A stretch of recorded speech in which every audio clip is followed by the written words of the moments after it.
안녕하세요. 유튜버 인생은 10차선 인사드립니다. 요즘 경제가 너무 어려워 힘들어 하시는 분들이 참 많습니다. 나만 그런 게 아니니 전 세계가 심각히 힘드니 그래도 힘내시고 절대 포기하지 마셔야 합니다.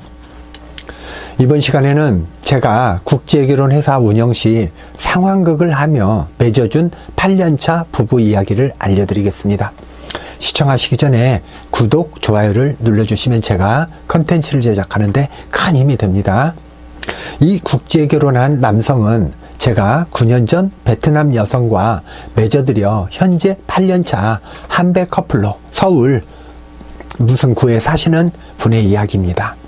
그 당시에 여타 다른 남성들보다 맺어주는데 정말 힘들었었고 현재는 8년차 아기 둘 낳고 잘 살고 있는 부부 이야기입니다. 국제결혼 회사를 운영하다 보면 남성 본인이 상담 요청을 하는 경우가 약 90% 정도 되고 부모가 상담 요청을 하는 경우가 나머지 10% 정도 됩니다. 남성 본인이 오는 경우가 사실 정상이어야 하는데 부모가 상담 요청을 하는 경우는 두 가지 중에 하나입니다.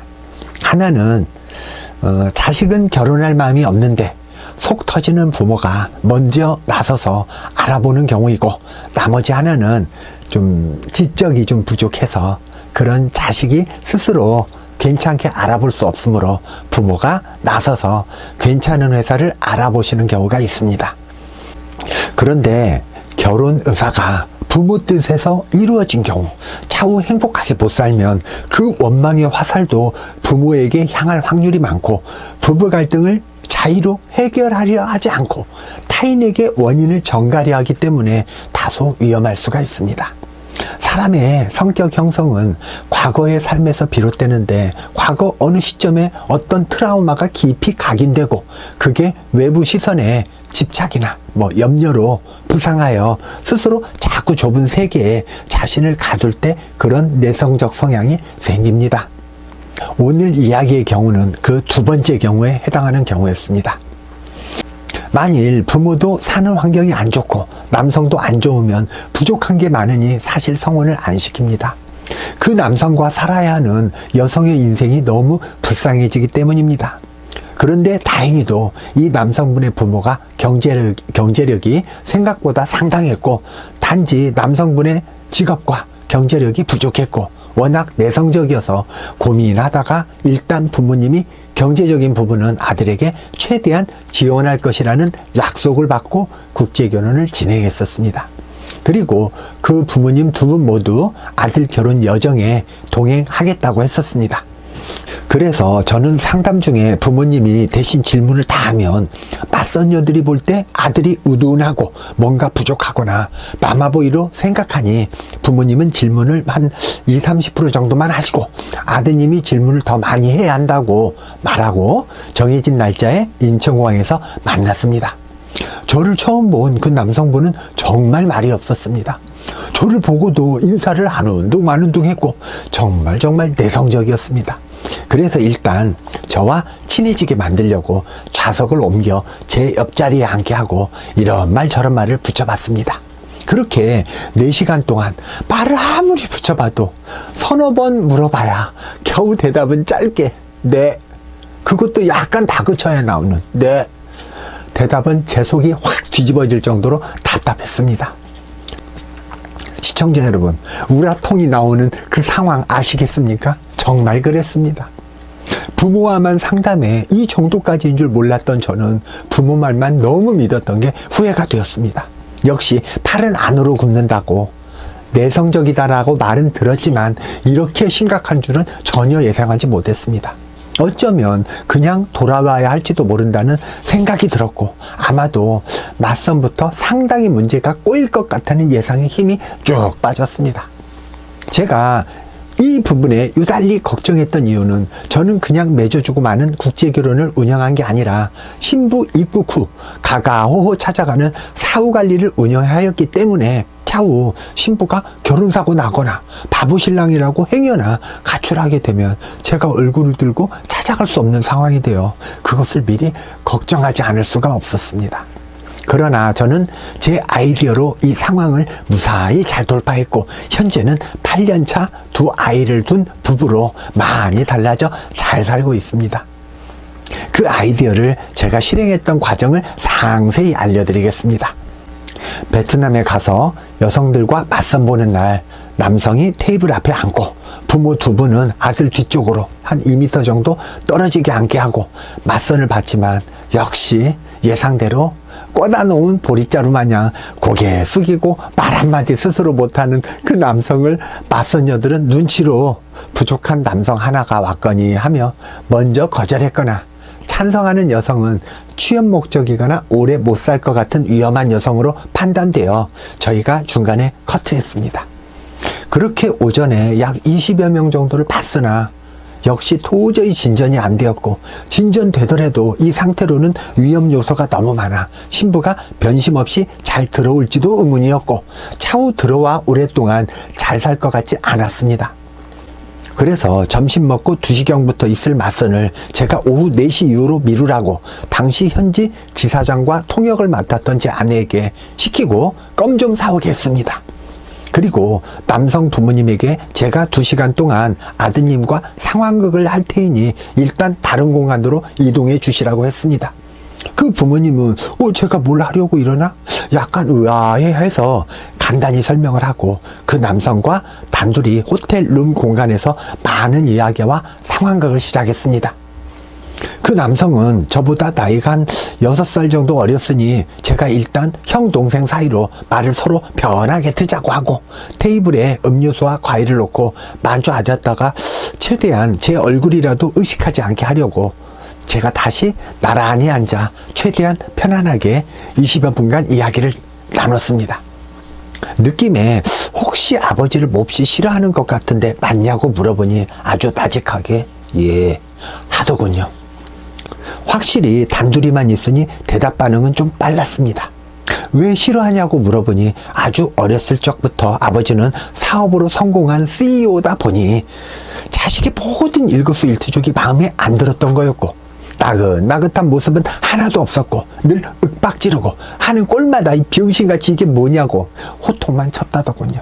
심지어 나가 죽어! 란 말도 수없이 들었다며 아버지에게 쌓인 게 심했더군요. 그러면서 너는 이 편한 세상에 부모라도 잘 만나 이렇게 사는 걸 복으로 알아야지. 난 보릿고개 시절 먹고 싶어도 먹을 게 없어서 못 먹고 공부하고 싶어도 지독한 가난 때문에 힘들었는데 뭐가 부족해서 이렇게밖에 못하냐 하며 아들을 아주 하등동물로 취급했다더군요. 그렇게 수십 년 전부터 아버지를 아주 혐오하게 되었고 심지어 죽이는 상상도 했다는 아주 무서운 이야기도 했었습니다. 정말 놀랬습니다. 그 정도로 사무쳐 있는 줄은 몰랐었으니까요. 그래서 저는 지금 입고 있는 옷, 양말, 신발 다 누가 사준 거냐고 물었고 여기 오는 항공편도 누구 돈으로 끊었냐, 지방대지만 누구 돈으로 다녔고 누구 돈으로 용돈 받았냐 물으며 이 모든 것을 아버지 돈이 아니었냐, 어떻게 네 입장만 생각만 했니? 라며 마음을 넓혀주기 시작했습니다. 나는 그런 부모가 없어 너무 힘들었었던 과정들을 말하며 네가 몹시 부럽다. 그리고 부모한테 듣는 잔소리는 남에게 듣는 잔소리보다 오히려 향기로운 거다. 난 그런 잔소리라도 하며 우리 아들로 인식하는 부모님이 있으면 좋겠고 현재 좋은 집에 사는 것도 네 부모님 덕이 아니니 참 네가 부럽다 라는 말을 하며 마음을 점점 열어갔습니다. 그렇게 1시간쯤 후에 그 남성은 자기 입장으로만 해석하여 아버지를 몹시 싫어했는데 형 말을 들어보니 내가 너무 갇혀 잘못된 생각을 하고 살았다는 소리를 마지막에 나지막히 했습니다. 사실 이런 말은 부모가 하는 것보다 삼촌이나 이모 더 좋은 것은 완전한 제 3자가 역지사지해줘야 더 크게 마음에 와닿게 됩니다. 그 다음에 제가 그 남성을 더 확실히 바꿔주려고 상황극을 했던 내용입니다. 우선 부끄러움을 없애고 자신감을 키워주기 위해 제가 약자 역할을 하기로 하고 그 남성에겐 강자 역할을 하게 하여 아까 사온 껌을 건달스럽게 씹으라고 했습니다. 제 주머니 속에 있는 돈 10,000원을 저는 빼앗기는 내성적인 학생 역할을 하고 그 남성에겐 일진 역할을 시켰습니다. 처음엔 서너 번을 시켜도 못하기에 저는 매우 어리석은 바보 표정을 지어주며 더 자신감을 북돋아 주었습니다. 그리고 껌은 최대한 껄렁껄렁 깡패처럼 씹으며 자신있게 뺏어보라며 용기를 계속 북돋아 주었습니다. 대응해주는 제 표정이 너무 웃겼던지 피식피식 웃으며 둘은 많이 친해졌고 한 10번 정도 하니 정말 많이 달라져 갔습니다. 그리고 또 내가 업무 처리를 못하는 김대리 역을 했고 그 남성에겐 결제를 해줘야 하는 박 과장 역할을 하며 서류로 제 머리를 살짝 치는 행동도 시켜봤습니다. 처음엔 사장님 머리를 어떻게 치냐고 했지만 이 상황은 사장이 아니라 난 업무를 못하는 김대리이고 당연히 박 과장한테 혼나는 상황극이니 괜찮다고 용기를 주었습니다. 그렇게 계속 발전하여 마지막 단계로 제가 맞선녀 역할을 해주었습니다. 용기를 계속 붙돋아주고 그 남성 눈을 배 쪽을 향해 처음에는 쳐다보고 차츰차츰 눈 쪽으로 올라가며 용기와 자신감을 북돋아 주었습니다. 그렇게 2시간 후 와우, 이제 공항에서 했던 모습은 약 70%는 없어진 것 같았습니다. 그리고 인생 이야기를 더 해주었습니다. 네가 더 나이 들기 전에 이렇게라도 올 수 있었던 건 아버지의 의지와 경제력 때문에 온 거 아니니? 오늘 이런 기회를 아버지가 없었다면 내 생각엔 영원히 결혼 못하고 혼자 호래비로 늙어갔을 텐데 그렇게 한 번도 결혼 못하고 죽는 게 낫니? 라며 마무리를 해주었습니다. 그리고 오늘 맞선으로 좋은 여자 잘 만나 마지막 날 귀국할 때 아버지를 안아주며 아버지 그동안 너무 고마웠어요 라고 꼭 해보자고 약속했습니다. 그리고 아버지에게 따로 떨어진 공간에서 이 시간 이후로 아들에게 속 터져도 강한 언행을 삼가해달라고 부탁을 거듭거듭해 그렇게 하겠다는 확답을 받았습니다. 그렇게 하여 30분이 더 늦어져 오후 한 4시 30분경부터 다시 오후 맞선을 보았고 역시 성공하여 괜찮은 여성을 잘 만났습니다. 그렇게 현지에서 성혼을 진행하고 저와 같이 인천공항에서 헤어지는 날 약속대로 그 남성은 그토록 사무친 아버지에게 안기며 아버지와 감정을 털고 그만 눈물을 흘리고 말았습니다. 그렇게 몇 달 후 아내가 입국했고 입국 2달 후쯤에 저희 부부가 사후관리차 부모와 같이 사는 그 집에 찾아갔고 뜻밖의 너무나 성대한 후한 식사 대접을 받고 왔습니다. 며느리가 어떠냐고 물어보니 며느리가 눈치도 빠르고 너무 좋다며 아들내미가 문제지 거듭 고맙다고 하셔서 저도 보람을 많이 느끼고 왔습니다. 벌써 이 부부는 국제결혼 8년 차로 애 2명을 낳고 행복하게 잘 살고 있습니다.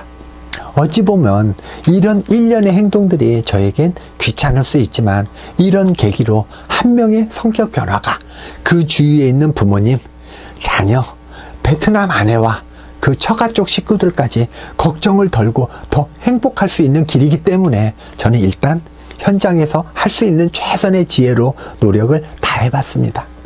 노력을 몇 번 해보고 이게 아니다 싶으면 그때 포기하는 게 차후엔 미련이라도 안 남잖아요.